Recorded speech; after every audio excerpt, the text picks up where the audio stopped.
My name is Fatima. For 42 years, I was one of the most powerful women in the Islamic Republic of Iran, though you would never have seen my face on television or read my name in any newspaper. I held a title that fewer than a dozen women in modern Iranian history have ever achieved. I was a Mujtahideh, a female Islamic scholar with the authority to interpret Sharia law, to issue religious rulings, and to teach the highest levels of Quranic jurisprudence. I trained thousands of women who now run Islamic schools across Iran, Iraq, Lebanon, and Afghanistan. I shaped the minds that shape Muslim families. I was the voice behind the veil, the hand that guided without being seen. And I was wrong about everything. On the 7th of February 2025, I died inside the Milad Hospital in Tehran. My heart stopped beating for 9 minutes. The doctors later told my family that I should not have survived, that my brain should have been destroyed from oxygen deprivation, that there was no medical explanation for my recovery. But I know the explanation. During those 9 minutes, I met someone. Not an angel. Not a vision. I met Jesus Christ, the one we call Isa in Islam. The one I spent my entire life teaching was merely a prophet, a servant of Allah, a man who never died on any cross. I met him face to face, and he showed me things that still make my hands tremble as I speak these words. He showed me a door that is closing. He showed me the year 2026. He gave me a message for Muslims, for Iranians, for the entire world. And he sent me back to deliver it before time runs out. But before I tell you what I saw in those 9 minutes, you must understand who I was. You must understand the life I lived, the authority I held, the lies I taught, and the millions of souls I helped lead toward eternal destruction. I was born in 1957 in the holy city of Qom, the spiritual heart of Shia Islam. Qom is where the greatest seminaries in Iran stand. It is where ayatollahs are trained, where Islamic law is debated and decided, where the future of the Muslim world is shaped behind ancient walls. My father was a respected teacher at the Hawza Ilmiya, the great seminary complex where scholars come from across the Shia world to study. His father before him was a cleric who had fought against Western influence during the time of the Shah. We were a family of religious authority. Islam was not just our faith. It was our blood, our identity, our purpose for existing. But I was born female in a world ruled by men. In Iran, women are not supposed to reach the heights of religious scholarship. We are taught to be wives, mothers, supporters of our husbands. We are told that our voices are aura, something to be hidden, that our place is in the home, not in the seminary halls where men debate the will of Allah. But my father was different. He saw something in me from the time I was a small child. He said I had a mind sharper than any of my brothers. He said Allah had given me a gift that should not be wasted behind kitchen walls. By the age of 9, I had memorized the entire Quran. By 12, I was studying Arabic grammar and classical Islamic texts that most boys did not encounter until their 20s. My father brought tutors to our home in secret because it was controversial for a girl to receive such advanced education. They taught me fiqh, Islamic jurisprudence. They taught me usul, the principles of legal reasoning. They taught me hadith, the recorded sayings of Prophet Muhammad. They taught me tafsir, the interpretation of Quranic verses. I absorbed everything like desert sand absorbs rain.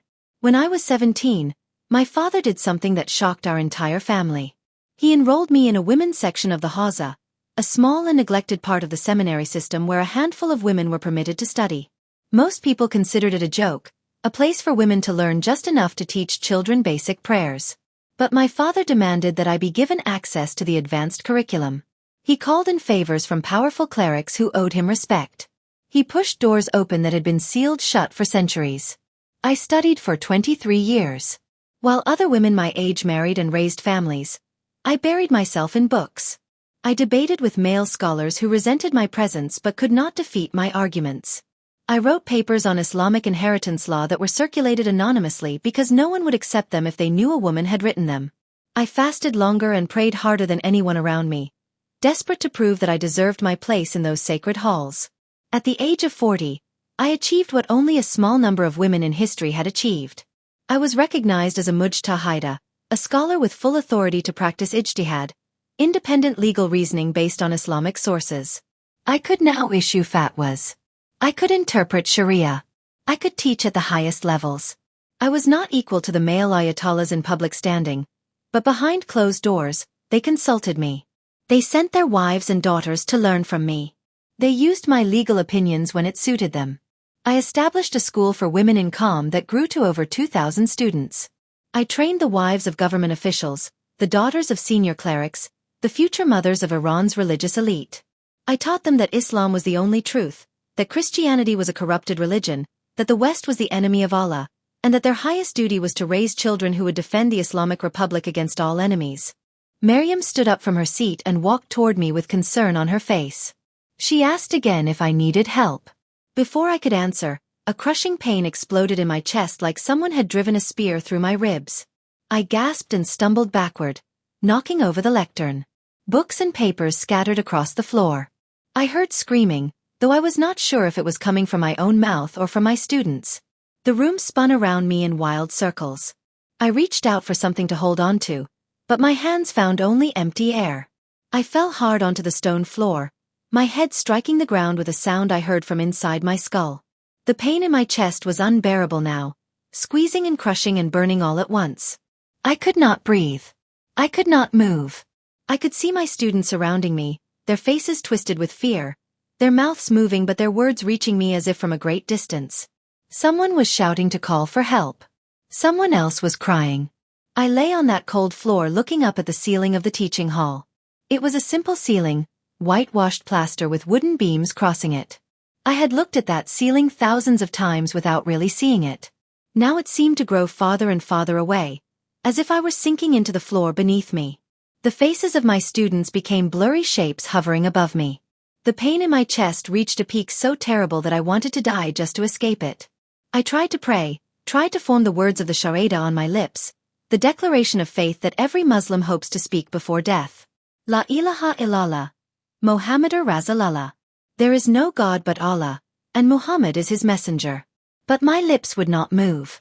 My tongue was frozen. All I could do was think the words inside my mind and hope that Allah would hear them. Someone pressed their hands against my chest. I heard sirens in the distance growing closer. Then everything went dark. The ambulance arrived within minutes. I learned this later from Zara, who had been summoned from my residence when news of my collapse spread through the neighborhood. The paramedics loaded my unconscious body onto a stretcher and rushed me to Milad Hospital in Tehran because the medical facilities in Qom were not equipped to handle serious cardiac emergencies. The drive from Qom to Tehran normally takes 2 hours, but the ambulance made it in less than 90 minutes with sirens blaring the entire way. They tried to stabilize me during the journey, but my heart kept failing. It would beat weakly for a few minutes, then stop completely. They would shock it back to life, and it would stop again. By the time we reached the emergency entrance of Milad Hospital, I had flatlined 3 times. The doctors rushed me into a trauma room and worked frantically to save me. They cut open my clothes. They attached wires and tubes to my body. They pumped drugs into my veins. But nothing worked. At exactly 11:47 in the morning on February 7, 2025, my heart stopped beating and refused to start again. The monitor showed a flat line. The doctors kept trying for 9 minutes, refusing to give up. But I was already gone. My soul had left my body and was traveling somewhere I never expected to go. The moment my heart stopped for the final time, I became aware that I was no longer inside my body. It happened without warning, without transition, without any sensation of movement. One moment I was drowning in pain and darkness on the hospital bed. The next moment I was floating near the ceiling of the trauma room, looking down at the scene below me with perfect clarity. I could see everything with a sharpness that my aging eyes had not possessed in decades. I saw my own body lying on the table, pale and still, with tubes running into my arms and wires attached to my chest. I saw the doctors working frantically, one of them pressing down hard on my chest with both hands, counting out loud as he performed compressions.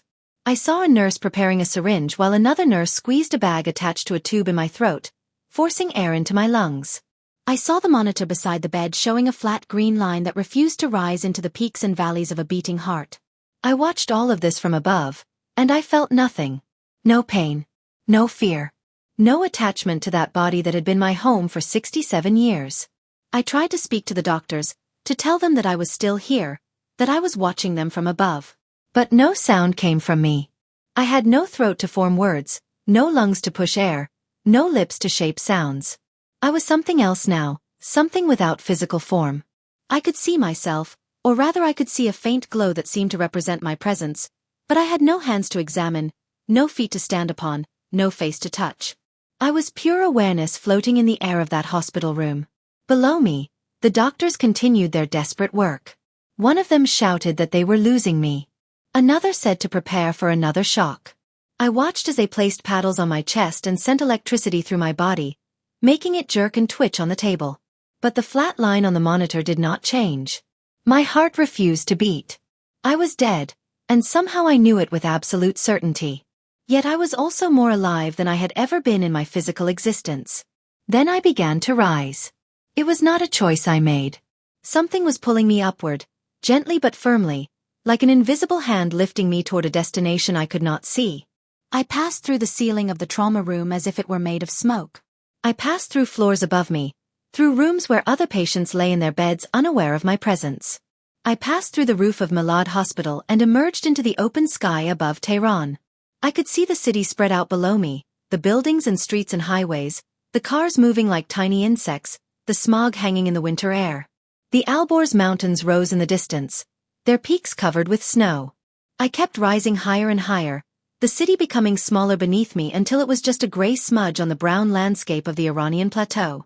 I rose through clouds and beyond them into a darkness that was deeper than any night I had ever known. There were no stars in this darkness, no moon, no light of any kind. Yet I was not afraid. I felt a presence with me, guiding me, protecting me, pulling me forward toward something I could not yet comprehend. In that absolute darkness, I began to hear sounds. At first they were faint, like whispers carried on a distant wind. Then they grew louder and clearer, and I realized they were voices. Thousands of voices, perhaps millions, singing together in perfect harmony. The music was unlike anything I had ever heard on earth. It was not Persian music or Arabic music or Western music. It was something entirely different, something that seemed to bypass my ears and enter directly into the core of my being. The melody filled me with emotions I cannot describe with human words. Joy and peace and longing and fulfillment all mixed together in proportions that do not exist in our world. I wanted to weep from the beauty of it, but I had no eyes to produce tears. I simply allowed the music to wash over me and through me as I continued to travel through the darkness toward an unknown destination. Ahead of me I saw light. It appeared first as a tiny point, smaller than the smallest star, barely visible against the infinite blackness that surrounded me. But as I moved toward it, or as it moved toward me, the point grew larger and brighter. It expanded into a circle, then into a tunnel, then into a passage of pure radiance that stretched before me like a corridor leading to another world. The light was golden and white at the same time, warm and welcoming, pulsing gently as if it had a heartbeat of its own.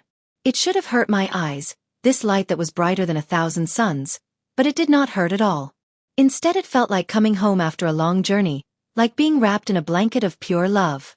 I entered the tunnel and traveled through it, the music growing louder around me, the light growing more intense with every moment. Time had no meaning here. I could not tell if I traveled for seconds or hours or years. Each moment was complete in itself, needing nothing more. When I emerged from the other end of the tunnel, I found myself standing on solid ground in a place that made everything I had ever seen on Earth look like a faded photograph. Colors existed here that do not exist in our world. The sky was not blue but a shade I have no name for, a color that radiated peace and welcome. The ground beneath my feet was covered with grass so green and so alive that each blade seemed to glow with its own inner light. Flowers bloomed everywhere in sizes and colors that would be impossible on Earth, red and purple and golden colors I had never seen before. Trees rose around me, massive and ancient, their leaves shimmering like jewels in a gentle breeze that carried the sweetest fragrance I had ever smelled. A river flowed nearby, its water clearer than crystal, catching the light and scattering it in a million directions. Mountains rose in the distance, their peaks touching the golden sky. Everything was alive in a way that things on Earth are not alive. Even the rocks and the water and the air itself seemed to possess consciousness and joy. I looked down at my own form and gasped with amazement. I had a body again, but not the body I had left behind in that hospital room. This body was young and strong and beautiful in a way I had never been even in my youth. My hands were smooth and unwrinkled. My joints felt no pain. My eyes could see with perfect clarity in every direction at once.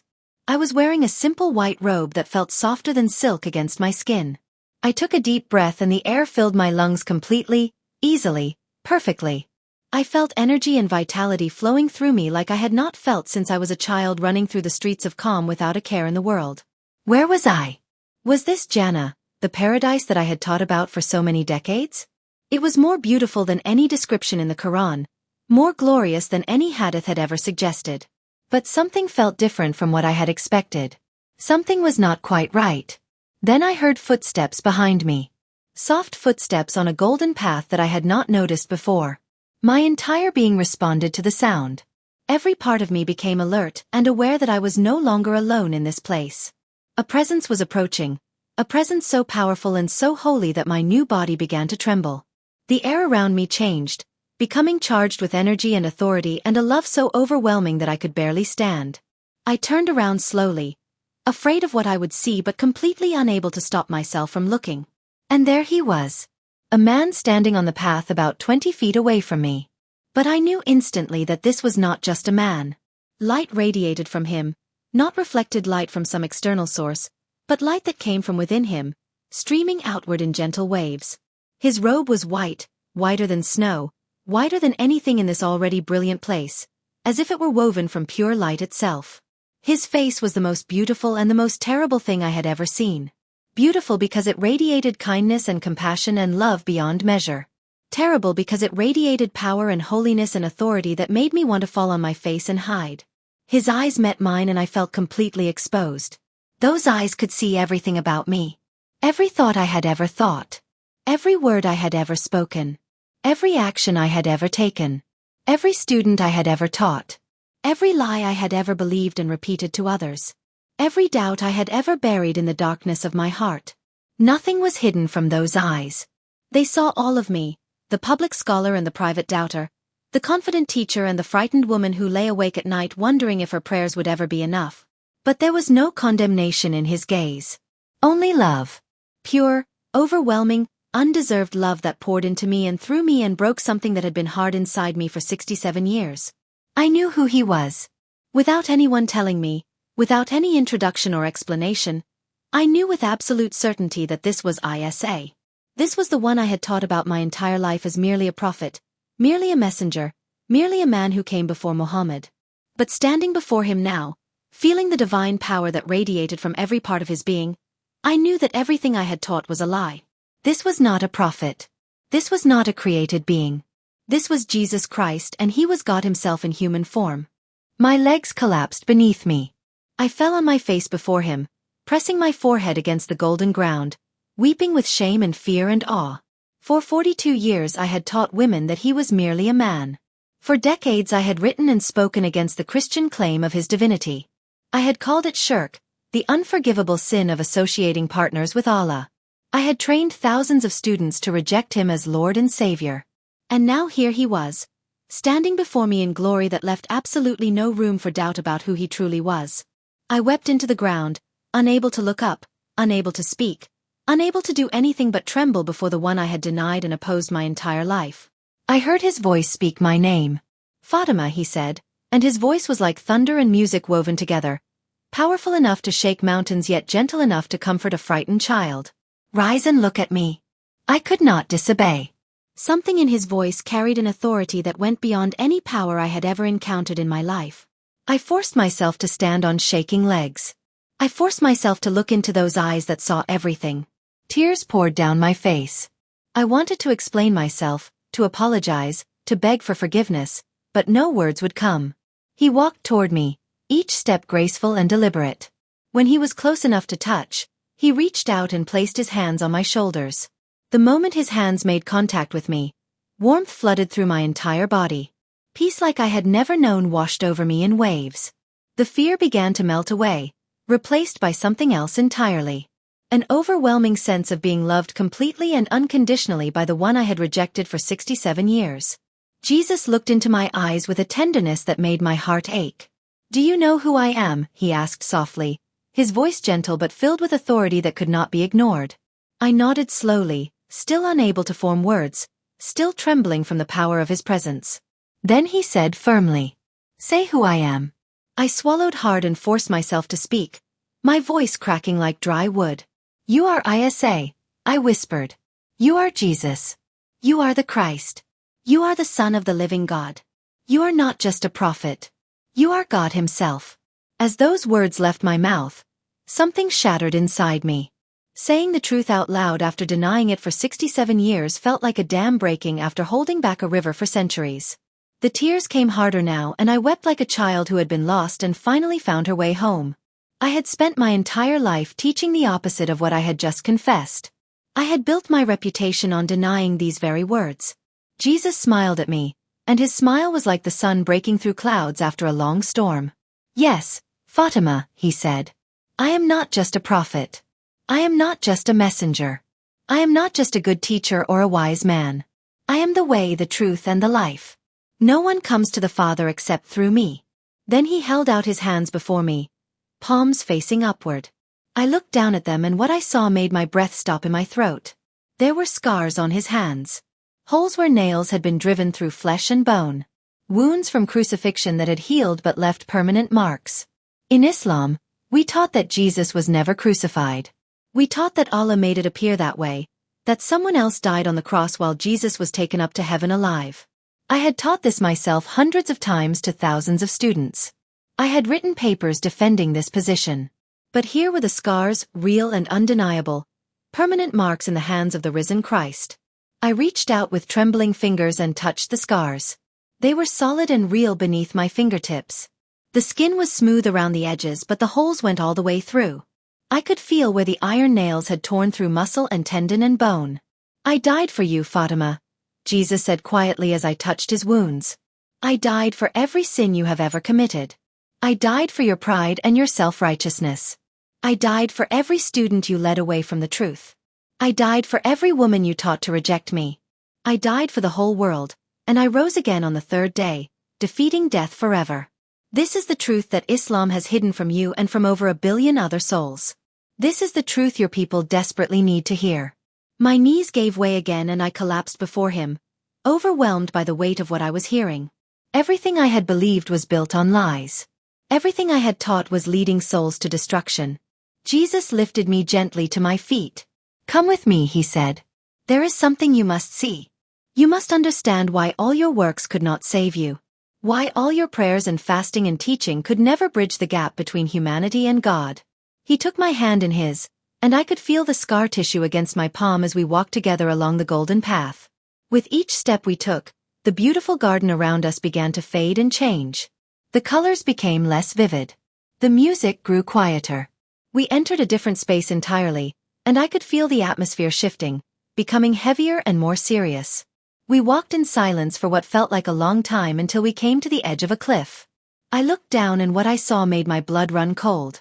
Below us was a canyon so deep and so wide that I could not see the bottom or the other side. Darkness filled the canyon, but it was not ordinary darkness. This darkness was alive. It moved and breathed and pulsed like a living creature.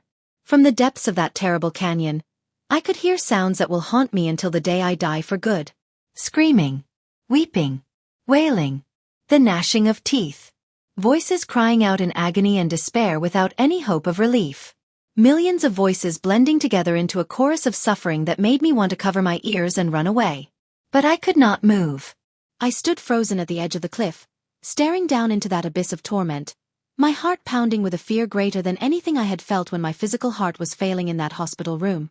I stepped back from the edge, desperate to put distance between myself and that horror. "What is this place?" I asked Jesus, my voice shaking so badly I could barely form the words. "What is this canyon? Why are people suffering down there?"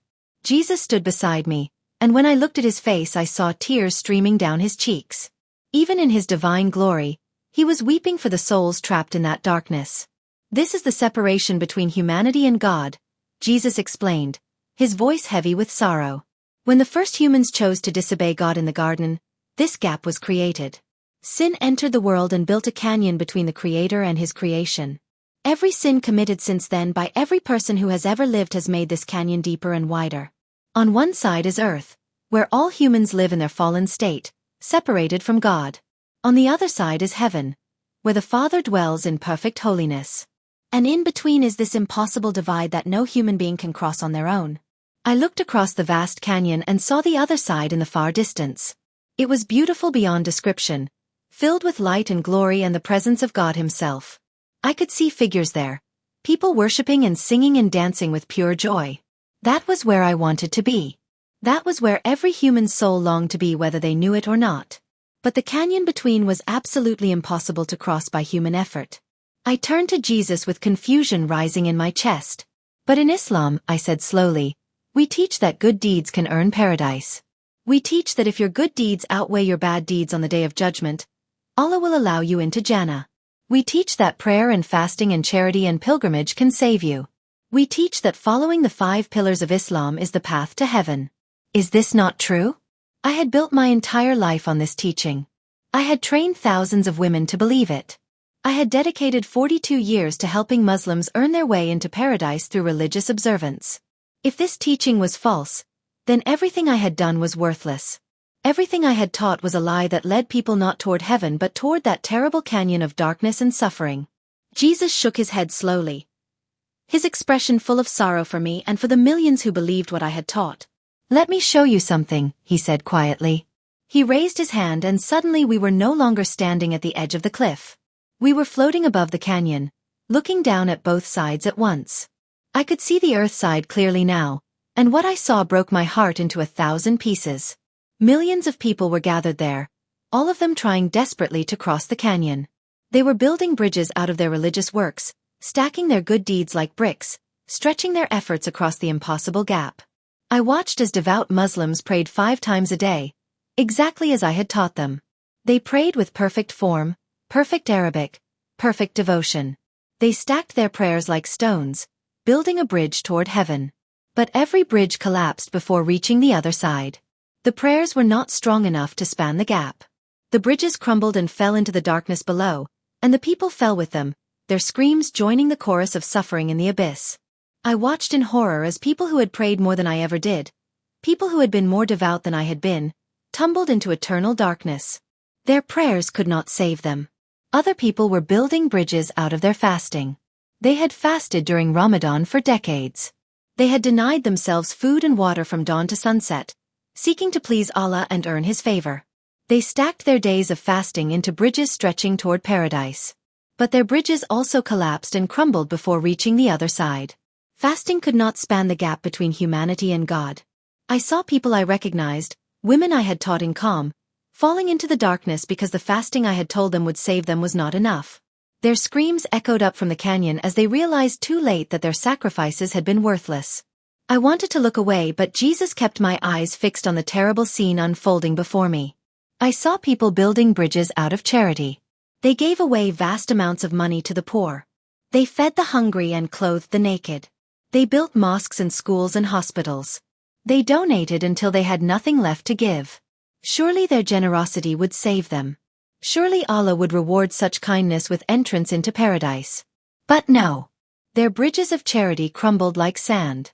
Good works could not cross the canyon. I watched as generous souls who had given everything fell into the same darkness as everyone else. I saw people building bridges out of religious knowledge. These were scholars like me, men and women who had memorized entire libraries, who had studied for decades, who could answer any question about Islamic law and theology. They stacked their knowledge like stones, confident that their understanding would carry them to paradise. I saw teachers from the seminaries of Qom and Najaf, people I had known and respected, falling into darkness because knowledge could not save them either. I watched as millions of people tried every possible way to cross the canyon. I saw them performing Hajj, walking around the Kaaba in Mecca, kissing the black stone, standing on Mount Arafat under the burning sun. They had fulfilled all the requirements. They had followed all the rules. But their pilgrimages could not build a bridge strong enough to reach the other side. I saw people reciting the Shahada over and over, declaring that there is no God but Allah and Muhammad is His messenger. But the words fell into the canyon like empty stones. I saw people wearing prayer beads around their necks, people with calluses on their foreheads from years of prostration, people who had memorized the entire Quran and could recite it backwards. All of them falling. All of them screaming. All of them plunging into eternal darkness. Why, I cried out to Jesus, tears streaming down my face. Why can no one cross? Why do all the bridges fail? There must be something that works. There must be some way across. Jesus turned to me with deep compassion in His eyes. Because the canyon is made of sin, He explained patiently. And only something perfect can cross it. But there is no perfect human. Every person who has ever lived has sinned. Every prayer is tainted by pride or distraction or impure motives. Every fast is corrupted by self-righteousness or the desire to be seen by others. Every act of charity is mixed with wrong motivations, seeking praise or reward or relief from guilt. Every pilgrimage is polluted by the sin that clings to the human heart. There is nothing pure enough in humanity to build a bridge to a holy God. Your good works cannot save you because your good works are stained with sin. Your prayers cannot save you because your prayers come from a sinful heart. There is nothing you can do to earn your way across this canyon. I fell to my knees, devastated by this truth. My whole life had been spent trying to build that bridge. Every prayer, every fast, every teaching, every legal ruling, I thought I was building my way to paradise. But it was all useless. Then there is no hope, I whispered in despair. We are all doomed. How can anyone be saved if nothing we do is good enough? I looked at the canyon stretching before me, at the millions falling into darkness, and I felt hopeless for the first time in my life. If all my years of devotion and scholarship and sacrifice meant nothing, then what chance did anyone have? Jesus knelt beside me and lifted my face so I had to look into his eyes. He was smiling, but there were tears on his cheeks too. There is hope, Fatima, he said gently. There is a way across the canyon. But the way is not something you build. The way is someone you receive. He stood up and walked to the very edge of the cliff. He turned to face me, his arms stretched out wide to his sides, his white robe flowing in an unfelt wind. I watched in shock and horror as he stepped backward off the edge into the darkness. No, I screamed, reaching out desperately to grab him. But I was too late to stop him from falling. But he did not fall into the darkness. Instead, something miraculous happened. His body stretched across the entire canyon. His feet remained planted on the earth side. His hands reached all the way to the heaven side. His body became the bridge, a perfect solid unbreakable bridge spanning the impossible gap. Light radiated from his body, pushing back the darkness below. The screaming from the canyon grew quieter in his presence. The bridge was complete. The way was opened. I stared in absolute amazement at what I was seeing. How was this possible? How could one person span an infinite gap? Then suddenly Jesus was standing beside me again, whole and unharmed, as if he had never moved. How? I stammered, barely able to form words. How did you do that? How can you be the bridge? He looked at me with infinite patience and love. Because I am the only one who is both fully God and fully human, he explained. I am the only one without sin. I lived a perfect life on earth for 33 years. I never sinned once.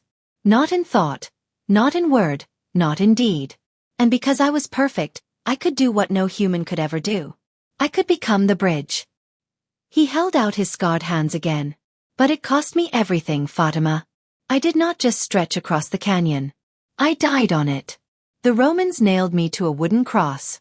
They lifted that cross upright, and my body became the bridge between God and humanity. I hung there in agony for 6 hours. Every sin ever committed by every human who ever lived was placed on me. The weight was unbearable. The pain was beyond any human language to describe. My Father in heaven turned his face away from me because I was carrying the sin of the world. And I died there, paying the price that humanity owed but could never pay. I looked at the bridge that still glowed across the canyon. People were walking across it now. Thousands of them, millions of them. They were not building anything. They were not carrying heavy loads of good works. They were simply walking across, trusting the bridge to hold them. Some were running with joy. Some were crawling with tears. Some were being carried by others. But they were all crossing safely from the earth side to the heaven side. They were entering paradise. Not because of anything they had done, but because of what Jesus had done for them.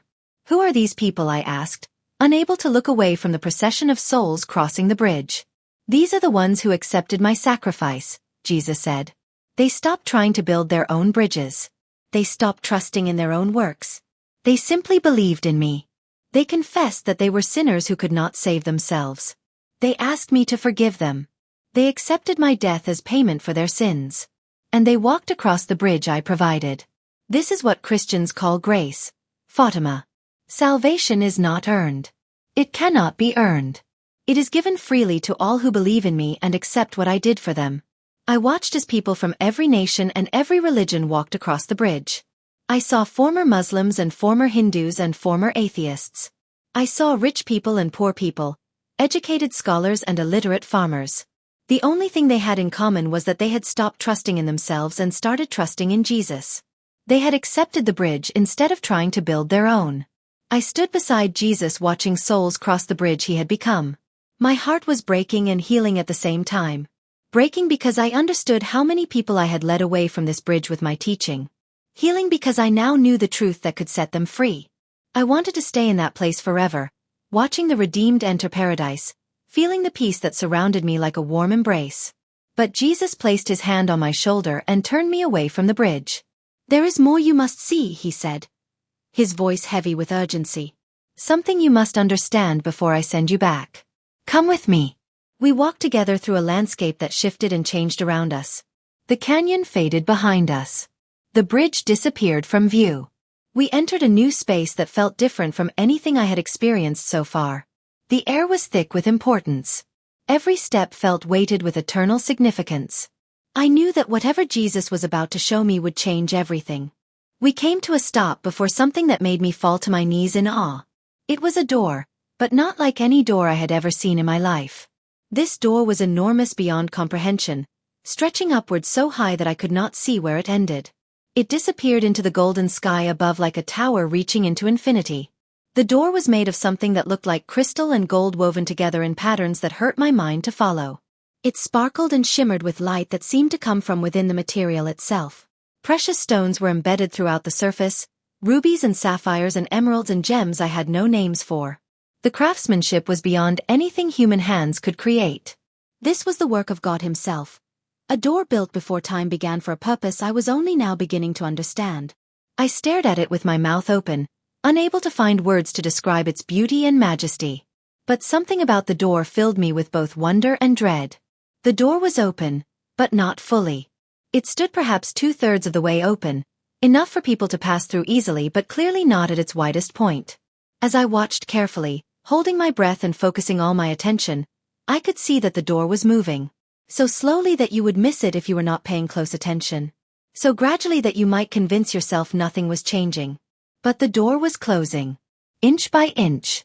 Moment by moment. Fraction by fraction.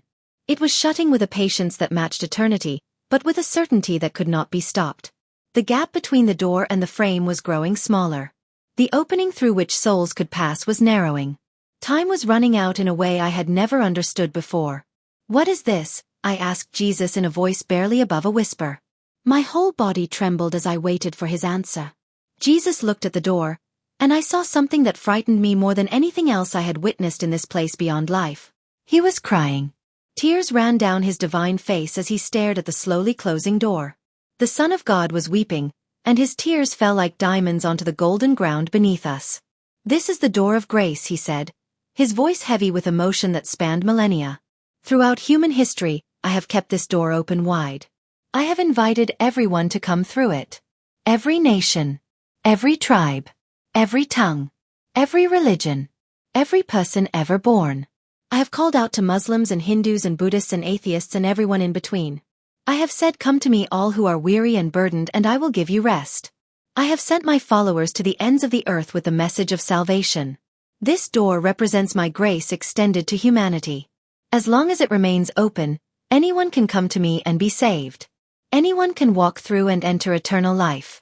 I stared at the door, watching it close ever so slowly. The movement was almost imperceptible, but once I saw it I could not unsee it. The door was shutting. Grace was narrowing. "Then why is it closing?" I asked, though I was terrified of the answer. I did not want to know, but I had to know. Jesus wiped his tears, but more came to replace them. His sorrow was infinite and ancient and fresh all at once. "Because humanity has rejected me for too long," he said. "Generation after generation has heard my call and refused it. Nation after nation has been given the gospel and turned away from it. I have sent prophets and teachers and missionaries and preachers. I have performed miracles and wonders and signs. I have knocked on the hearts of billions of people throughout history. I have made myself known through creation itself.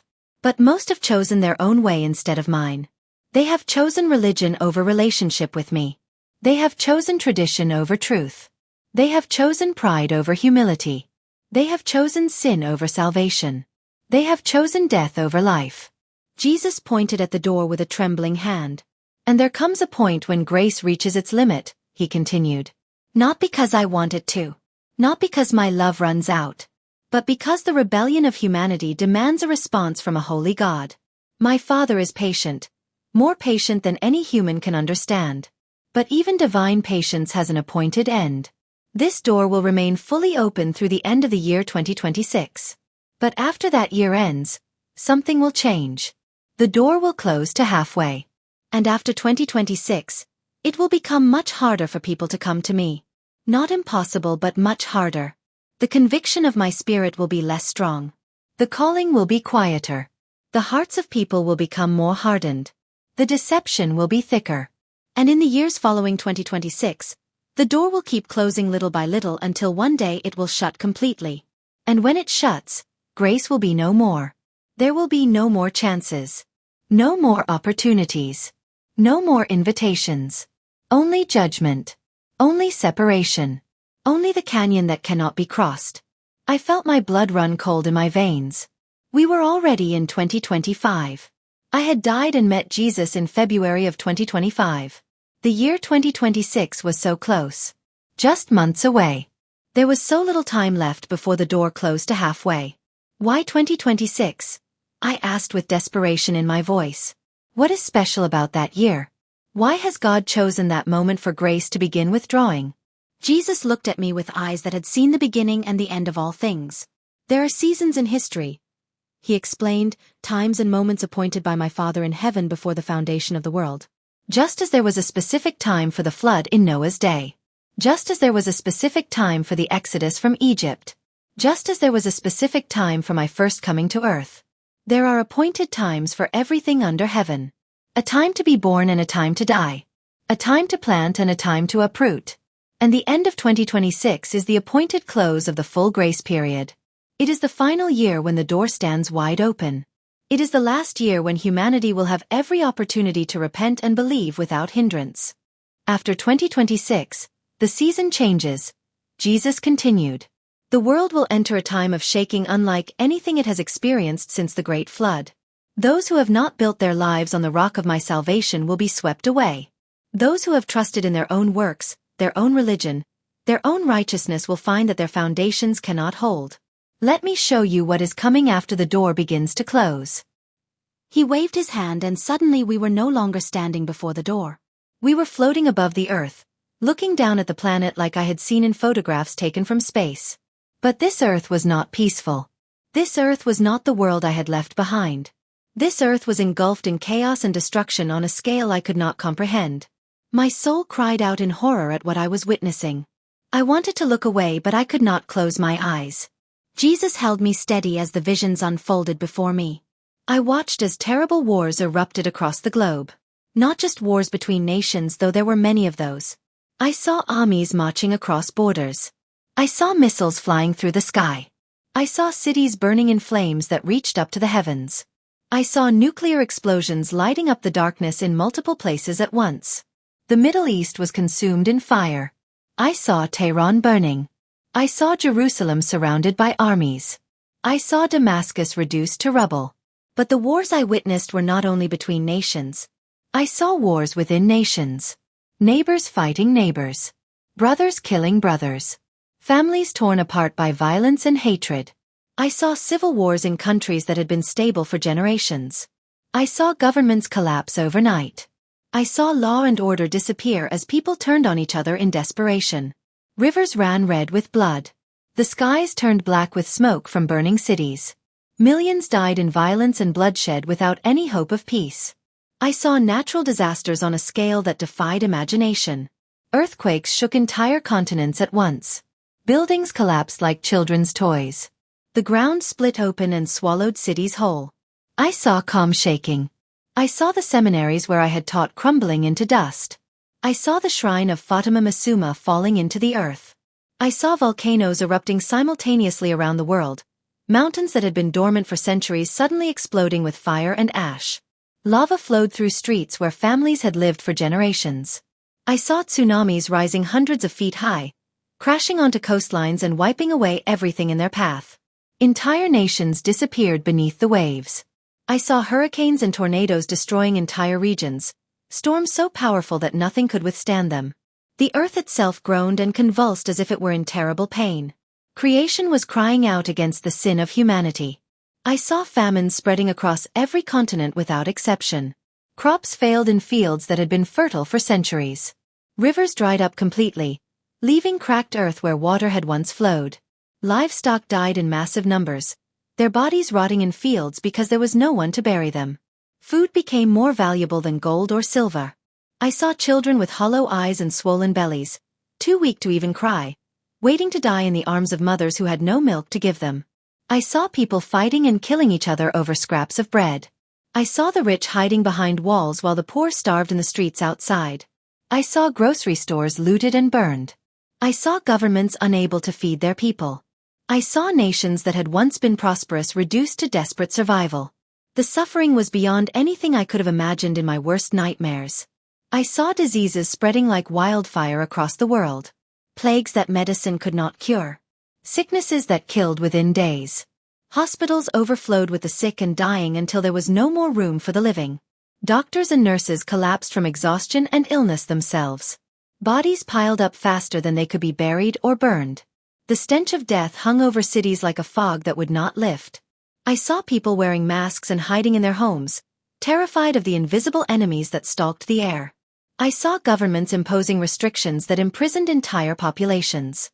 I saw fear gripping the hearts of billions who had no hope and no savior to call upon. And through all of this suffering, I heard the cries of millions asking why this was happening. Praying to gods who could not save them. Calling out to Allah who did not answer. Turning to religious leaders who had no comfort to offer. Then I saw something that terrified me more than the wars and disasters and plagues combined. I saw the deception. I saw religious leaders standing in mosques and temples and churches speaking with great authority and charisma. They quoted scriptures and performed signs and wonders that amazed the crowds. They claimed to speak for God. They claimed to have answers. They claimed to offer salvation. But every word they spoke was a lie designed to lead people away from the true Jesus. I saw imams in Tehran and Qom telling Muslims that Islam was still the way to paradise. I saw them pointing to the disasters as signs of the end times and calling people to return to strict Islamic practice. I saw millions believing them, falling on their faces in mosques, praying 5 times a day with desperate fervor. But their prayers bounced off the ceiling and fell to the ground like dead leaves. Allah did not hear them. Only Jesus could save them, and they were being led further and further from the bridge. I saw false prophets arising in every nation claiming special revelation from God. They gathered followers by the millions. They built movements and organizations. They predicted events and sometimes their predictions came true, which made people trust them even more. But they never pointed to Jesus as the only way of salvation. They offered counterfeit gospels, messages that sounded good but led to destruction. I saw Christian churches falling into deception as well.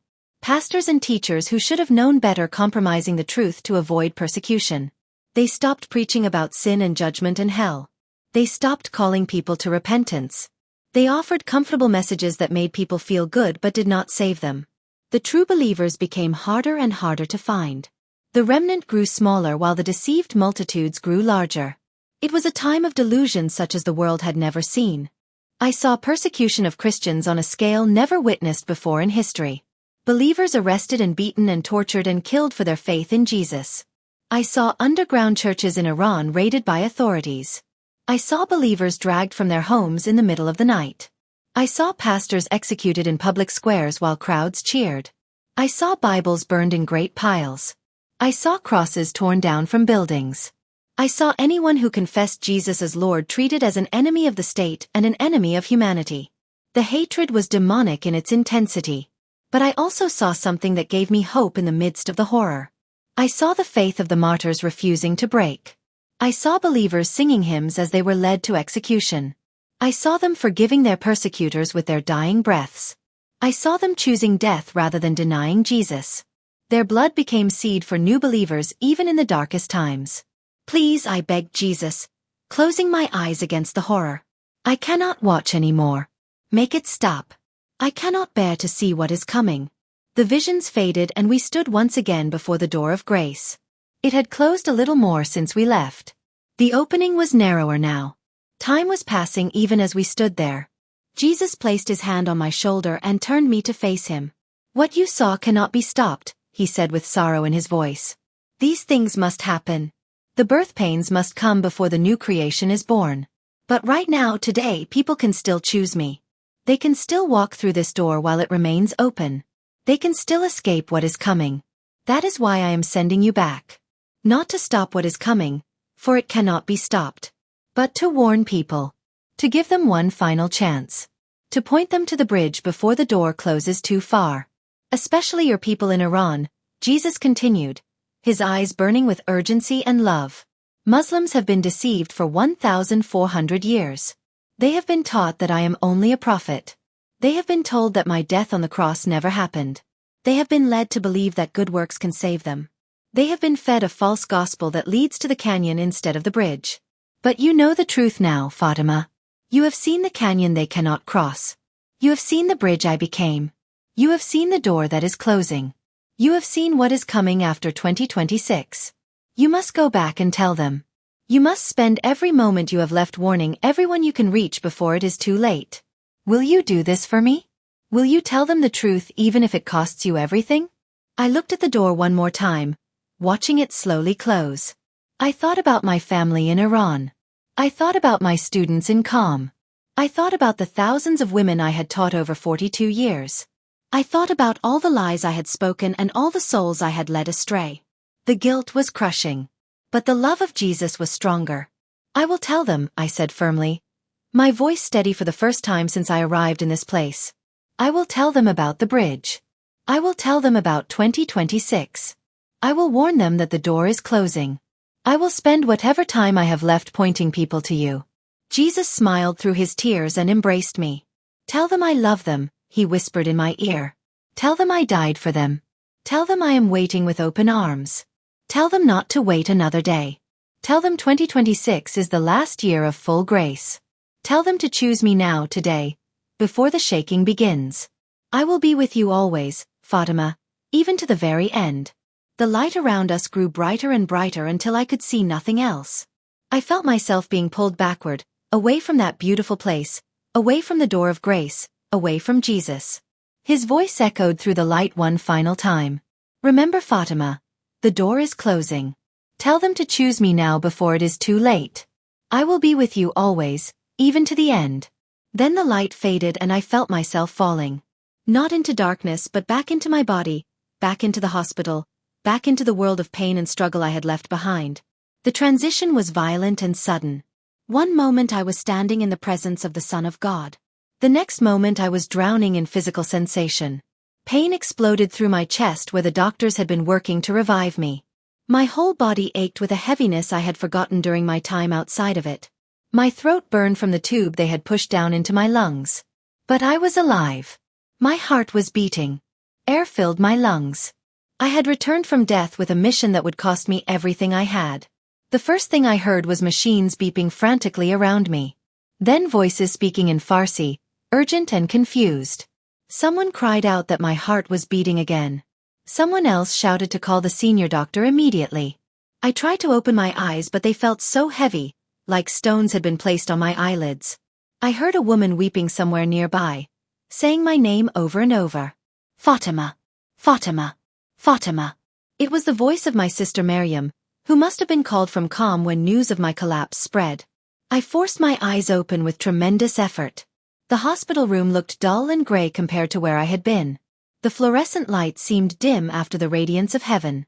Everything appeared flat and lifeless after the vivid colors of that other world. I saw faces hovering above me. Doctors and nurses looking shocked and confused. My sister's face streaked with tears. A young doctor was shaking his head in disbelief, saying that my heart had stopped for 9 minutes and there was no medical explanation for my recovery. They kept me in Milad Hospital for 3 weeks. Doctors ran countless tests trying to understand how I had survived.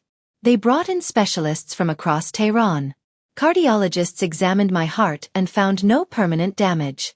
Neurologists tested my brain function and found it completely normal, perhaps even sharper than expected for a woman of my age.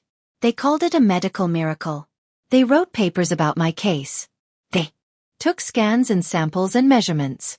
They asked me questions about what I experienced during those 9 minutes, but I was not ready to tell them the truth. I was too weak at first, and I needed time to process what I had seen. I needed time to think about how to share the message Jesus had given me. I needed time to prepare for what I knew would come when I finally spoke the truth. So I said nothing about meeting Jesus. I said nothing about the bridge or the canyon or the door closing in 2026. I simply told them I remembered nothing, and they accepted this answer because it was easier than the alternative. When they finally released me from the hospital, I returned to calm. My sister Miriam accompanied me on the drive, fussing over me the entire way, making sure I was comfortable, bringing me water and snacks, adjusting the temperature in the car. She told me how frightened the whole family had been when they received news of my collapse. She told me how they had gathered at the hospital in Tehran, praying for my recovery, reciting verses from the Quran over my unconscious body. She told me how the doctors had warned them to prepare for the worst, that 9 minutes without a heartbeat almost always meant severe brain damage if the patient survived at all. She called my recovery a gift from Allah. She thanked Allah again and again for sparing my life. Every time she said the name Allah, I felt a pain in my heart. She did not know. She could not know. The one who had sent me back was not Allah. The one who had shown me the truth was Jesus Christ, and I would have to tell her soon. I spent 2 more weeks recovering at my home in calm before I found the strength to do what I knew I must do. My family visited constantly during those weeks. My younger brother Hassan came with his wife and children. My older sister Zara came from Isfahan with her husband. Students from my seminary sent flowers and cards and messages of gratitude that I had survived. Everyone praised Allah for my miraculous recovery. Everyone assumed that I would return to my teaching as soon as I was well enough. Everyone expected that life would continue as it had always been. But I knew that nothing would ever be the same again. I had seen the truth. I had met Jesus. I had been given a mission. And I could not remain silent any longer, no matter what it would cost me. I prayed for courage. Not to Allah but to Jesus. I asked him to give me the words. I asked him to prepare the hearts of my family. I asked him to be with me when I finally spoke. On a Friday evening in early March, I gathered my family in the living room of my home. It was a modest home by the standards of senior religious scholars, but it had been my sanctuary for over 30 years. The walls were lined with books. Certificates of my religious achievements hung in frames. Photographs of me with important clerics decorated one shelf. Everything in that room spoke of my identity as a Mujtahideh, as a respected voice of Islamic scholarship, as a pillar of the religious establishment in Qom. My brother Hassan was there with his wife Layla. My sisters Miriam and Zara were there with their husbands. Several of my nieces and nephews had come as well, curious about why I had summoned the whole family for this meeting. They sat on cushions and chairs around the room, drinking tea and eating sweets, talking quietly among themselves, waiting for me to explain why I had called them together. I stood before them and cleared my throat. The room fell silent. Every eye turned to me. I could feel my heart pounding in my chest, the same heart that had stopped beating for 9 minutes just weeks before. I took a deep breath and began to speak. I told them everything. I told them about leaving my body during the surgery. I told them about rising through darkness into light. I told them about the tunnel and the music and the colors that do not exist on earth. I told them about the garden more beautiful than any paradise described in the Quran. And then I told them about meeting Jesus. I told them that he was not just a prophet as Islam teaches.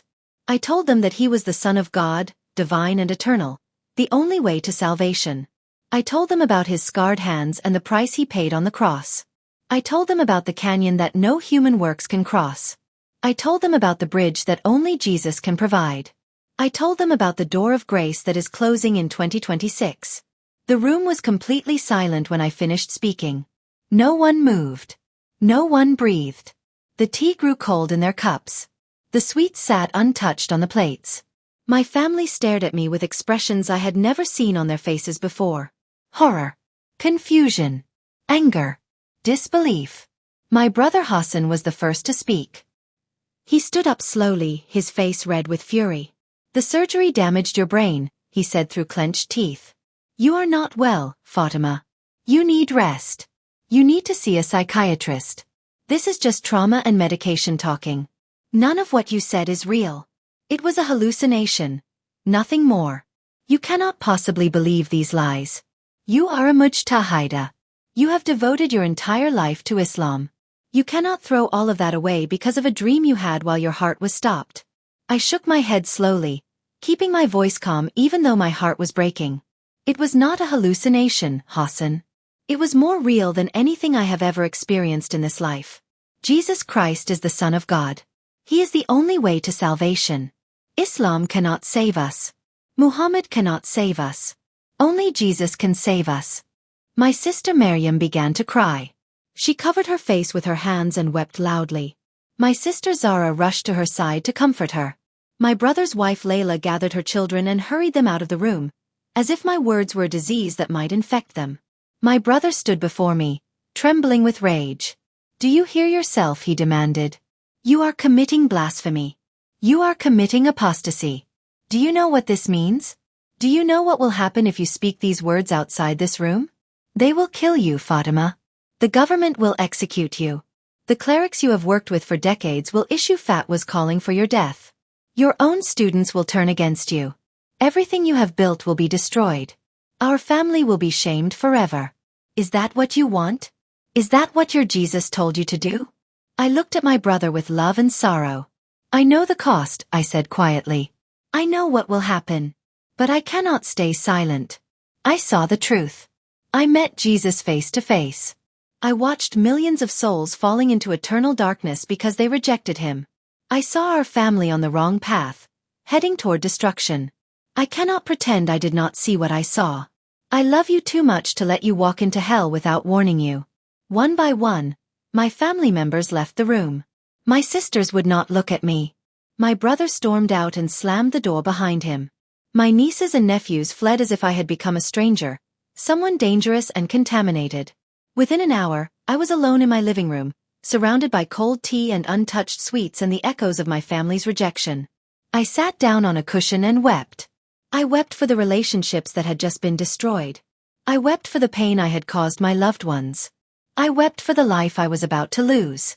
But I also felt Jesus with me, his presence warm and comforting, his voice whispering in my spirit that he would never leave me or forsake me. I was alone by human standards, but I was not truly alone. I would never be truly alone again. The news spread quickly through Qom and then through Tehran. Within days, everyone knew that Fatima the Mujtahideh had become a Christian. The religious authorities summoned me to appear before a council of senior clerics. I went, knowing what would happen but refusing to hide. They sat behind a long table, 7 old men with beards and turbans, men I had known and worked with for decades. They demanded that I recant everything I had said. They told me to confess that I had been confused by my medical trauma. They offered to cover up the whole incident if I would simply return to Islam and never speak of Jesus again. I refused. I told them that Jesus Christ is the Son of God, the only Savior, the only bridge across the canyon of sin. I told them that Islam could not save anyone. I told them that Muhammad was a false prophet who had led billions of people away from the truth. Their faces turned to stone as I spoke. They pronounced me an apostate, a murtad, one who has left Islam. They stripped me of all my religious titles and positions. They declared that my teachings were null and void. They announced that under Islamic law, I deserved death for my betrayal. A price was put on my head. Posters appeared on walls throughout Qom and Tehran with my photograph and the word murtad written in red letters. My family publicly disowned me. My brother gave an interview to state media saying that I was mentally ill and that the family had cut all ties with me. My sisters refused to answer my calls. My students issued a statement condemning me and asking Allah to guide me back to the truth or punish me for my sins. The seminary I had built expelled all mention of my name from its records. 42 years of work erased overnight. Every book I had written was collected and burned. Every certificate with my name was destroyed. I became a non-person, someone to be forgotten and eliminated. I received death threats daily. Strangers shouted curses at me in the street. I could not leave my home without fear of being attacked. The walls I had built my life within were now a prison. I knew I had to flee or I would die. Not in 9 minutes on an operating table, but at the hands of those who once called me teacher and friend. I made contact with underground Christians in Iran, believers who lived in secret, worshipping Jesus in hidden rooms, risking their lives every day for their faith. I had spent decades trying to stop people like them. I had advised government officials on how to counter Christian influence. I had written papers calling for stricter punishment of converts. Now these same people I had persecuted became my only hope of survival. They forgave me without hesitation. They welcomed me as a sister in Christ. They arranged for me to escape Iran through a network that smuggled believers out of the country. In the middle of a cold March night, I left my home in Qom for the last time. I took nothing with me except the clothes I was wearing and a small bag with a few necessities. I left behind my books and my certificates and my photographs and my entire life. I fled through the mountains into Turkey with guides who risked their own lives to save mine. The journey took many days. We traveled at night and hid during the day. We crossed frozen streams and climbed rocky paths. My body was still weak from my heart attack, but something kept me going. Jesus kept me going. His presence sustained me when my legs wanted to give out. His voice encouraged me when despair threatened to overwhelm me. Finally, we reached safety in a country I cannot name for the protection of those who helped me. I was given a small apartment where I now live alone by human standards but never truly alone. I have nothing left of my old life. No family. No title. No position. No wealth. No reputation. But I have something I never had before in 67 years of religious devotion. I have peace. I have certainty. I have a relationship with the living God through His Son Jesus Christ. I know where I am going when I die again. And this time it will be permanent. I will cross that bridge and walk through that door and be with Jesus forever. So I am telling you now, everyone watching this video or hearing my testimony, Jesus Christ is the Son of God. He is not just a prophet. He is not just a messenger. He is not just a good teacher. He is God Himself who came to earth to save us from our sins. He lived a perfect life for 33 years. He died on the cross to pay the price for our sins. He rose from the dead on the third day, proving that He has power over death. He is alive right now, seated at the right hand of the Father, and He is coming back soon.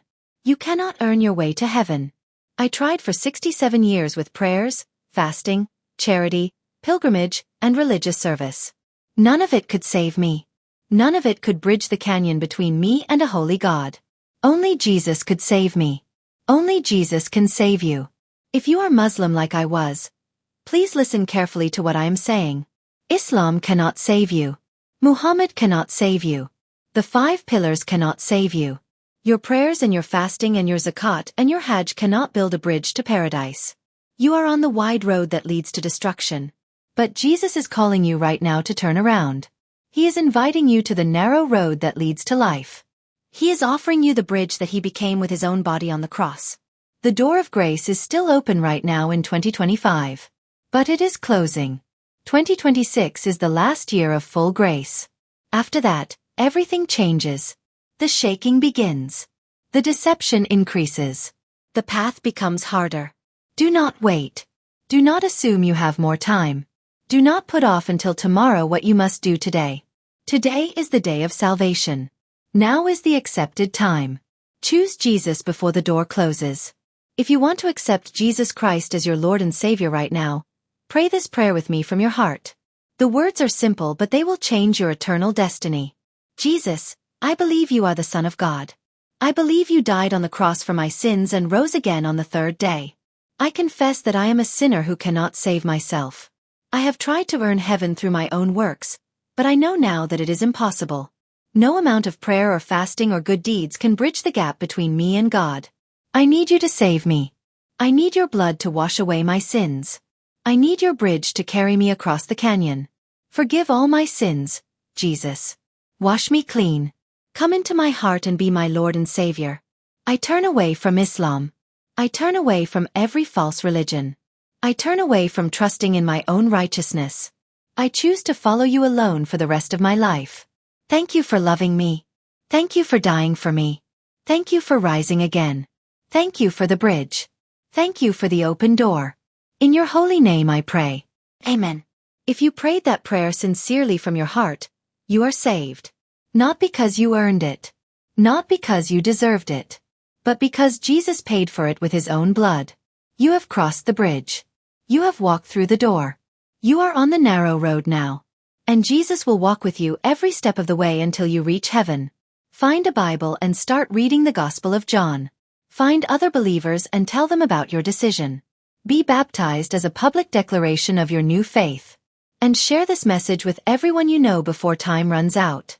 My name is Fatima. I was a Mujtahideh in Iran. I taught Islam and trained thousands of women for over 4 decades. But on February 7, 2025, I died for 9 minutes and met Jesus Christ. He showed me the truth. He warned me that 2026 is the last year of full grace before the door begins closing. He sent me back to tell the world. The choice is yours. Will you accept Jesus and walk through the door while it is still open? Or will you continue on the wide road toward destruction? Choose wisely. Choose quickly. The door is closing. Time is running out.